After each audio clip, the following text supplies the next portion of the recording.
Hey, welcome in. It's the House of L podcast. I'm Laurence Holmes. Thanks so much for hanging out. We are sponsored by Remy Martin.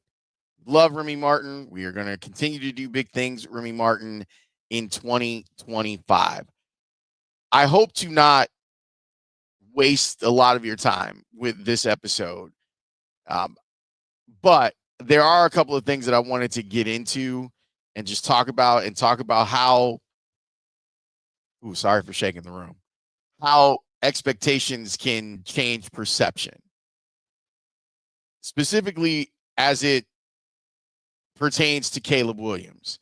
So I got an email from the NFL. They didn't send it to me like personally. They weren't like, "Hey, Laurence, we were thinking about this. What do you think?" I got an email from them for the 2024 Pepsi Zero Sugar. I don't even know what that is. NFL Rookie of the Year finalist. Now, this is a fan vote, okay? But they picked the six finalists. Here are the six finalists, and I think all of these guys are worthy, although there are a couple of names that should be on this list that aren't. Brock Bowers, Jaden Daniels, Bucky Irving, Malik Neighbors, Bo Nix, Brian Thomas Jr. If you've been listening to the podcast, you know that Brian Thomas Jr. was my favorite receiver in the draft. There's another receiver that should be on his list, and his name is Ladd McConkey. Go look at Ladd McConkey highlights this year, what he did with the Chargers. He was an invaluable part of that team, and he deserves to be on this list. Quinyon Mitchell also should be on this list, but I digress. You won't get many people, including me, who will tell you that Caleb deserved to be on this list, but it does tell you something about what expectation does. When you throw around the name Patrick Mahomes, when you throw around the concept of generational talent, and then things don't go really well, that's when then people start to look at you and what you've done as if it's not remarkable. Now, there's still offensive, AP offensive player of the year and AP defensive player of the year or rookie of the year. That will be at NFL honors. This is a whole different thing that they got going on with a nice sponsorship of something I've never tried, but whatever. I've already said the name, so I guess I can't retract it. But anyway, if you look at Caleb Williams' numbers and Jaden Daniels' numbers, they're pretty identical. I know that there are differences, and this is one of the things why numbers don't always tell the entire story of a season. The numbers that count to most people, especially in this life of ring culture, is wins. Jaden Daniels' team won, and he was a huge part of them winning. He wasn't a passenger. He made plays. He made fourth down plays. He made last second plays. He did the job. Like, he deserves every bouquet of flowers that one can throw at this kid. He was incredible all throughout the season, and I thought the way that they brought along the offense was really cool, and it allowed him to develop. I think that if you're a Bears fan, you probably are, and if you're not, you should be jealous of what the way that Jaden Daniels was brought along in comparison to the way that Caleb Williams was brought along. Now, hear me out on this, and remember who this is coming from. I am Team Justin plus picks, not Justin versus Caleb. Justin plus picks versus Caleb. And I was one of the few people out here telling you about Jaden Daniels. Okay? So remember that. Now, I'm not here to tell you that Caleb Williams deserves any awards. But what I am here to tell you is his rookie season should not just be dismissed as being a terrible season where he didn't get anything accomplished. I don't think that we should just brush it to the side. I don't think that we should just look at it and be like, well, that was disappointing. When you factor in the dysfunction that surrounded Caleb Williams from the moment he got here, because we all know how bad Shane Waldron was. And we know how bad Matt Eberflus was. And these are arguments that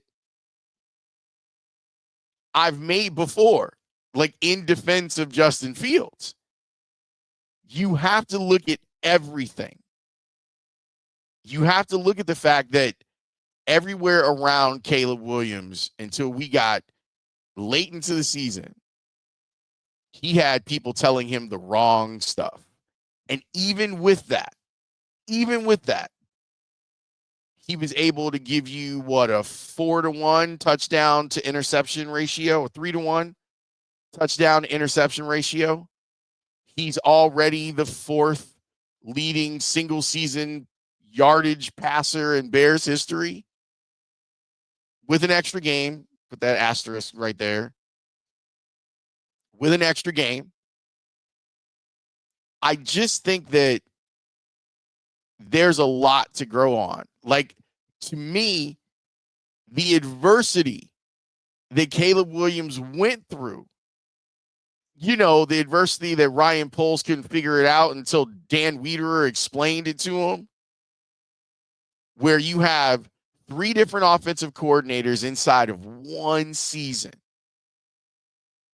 You have a guy on the bench and keying in Shane Waldron while Caleb Williams is getting his brains kicked in by the defense. Yes, a lot of the sacks that Caleb Williams had, almost the 70 sacks that he had, a lot of them were on him. He copped to that. He needs to be better. He needs to be better in recognizing where free rusher is coming from, moving protection, and getting rid of the ball quicker. I'm not going to argue with you on that. All I'm saying is that considering the situation that he was in, I am impressed. One, that he came out alive. He was there for you every game. And 2, he still put up numbers. Think about all the things stacked against Caleb Williams. An offensive line that's not very good. An offensive coordinator who had no idea how to go about helping Caleb. Then another offensive coordinator that you start to catch a rhythm with, and then he's promoted because your coach is an idiot. So now he's out of the room, and then there's another guy who's coordinating the offense, even though Thomas Brown was still the guy who was calling the plays. Then you also have all the mouths to feed. You've got a veteran wide receiver who just got his money. And I say this with peace and love, probably feeling a little entitled. And I would too, if I were DJ Moore. I'm that dude. You paid me because I'm that dude.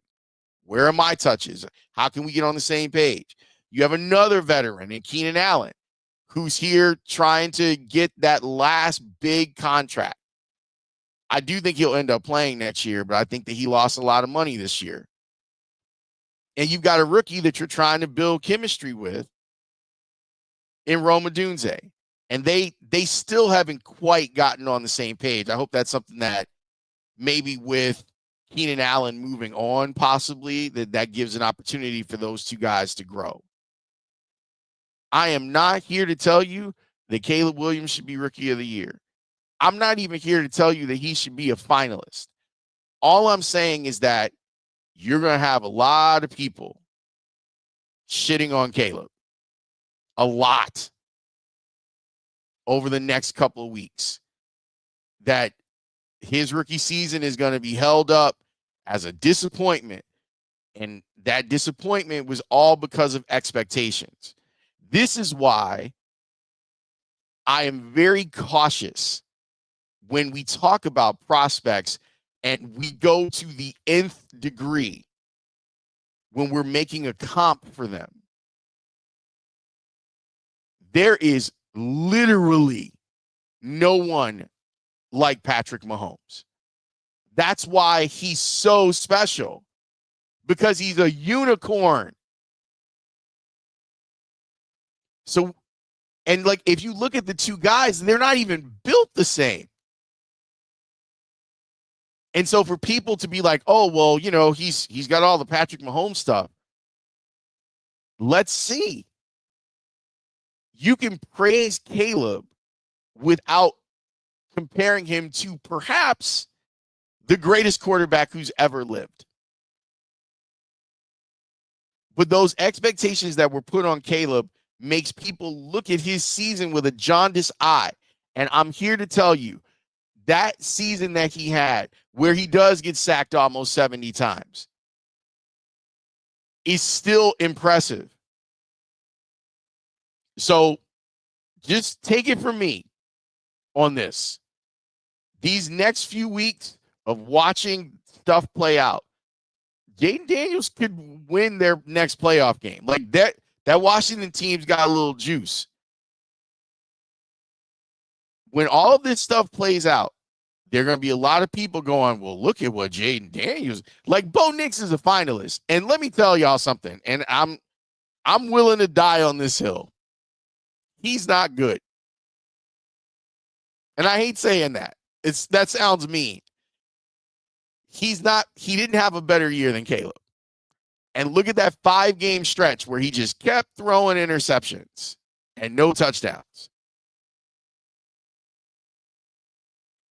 So Caleb is going to have to overperform going forward for people to believe he's good. And I'm here to tell you he is good. And he showed you he was good. And now let's see if he can make the move from good to great. And hopefully everything that's happened this season with him makes him better. There's the possibility that it makes him worse. Like, we are an amalgam of our experiences. USC Caleb, my mind, doesn't exist anymore. He's a professional quarterback. So now we judge him on what he is in the NFL, not what he was. That was last year's thing. Now we have NFL tape. We got 17 games of who he is in this league to judge him by. And I would say that most people have judged him too harshly. And if you're watching every game, I think you have a better understanding. If you're living in it and what's going on with the Bears organizationally, you have a better understanding for what he went through, and you're less dismissive of, he had a bad offensive coordinator. Yeah, a coordinator so bad they fired him in the middle of the season. Like, really think about that. A head coach so bad that the Bears busted up precedent and fired him midway through the season. Just saying, through a proper lens, you should look at his rookie season. With all of the criticism, the warranted criticism, just try and be fair. And when you hear it, I'm sure you'll bristle, but just know that there are a lot of people that feel similarly to me.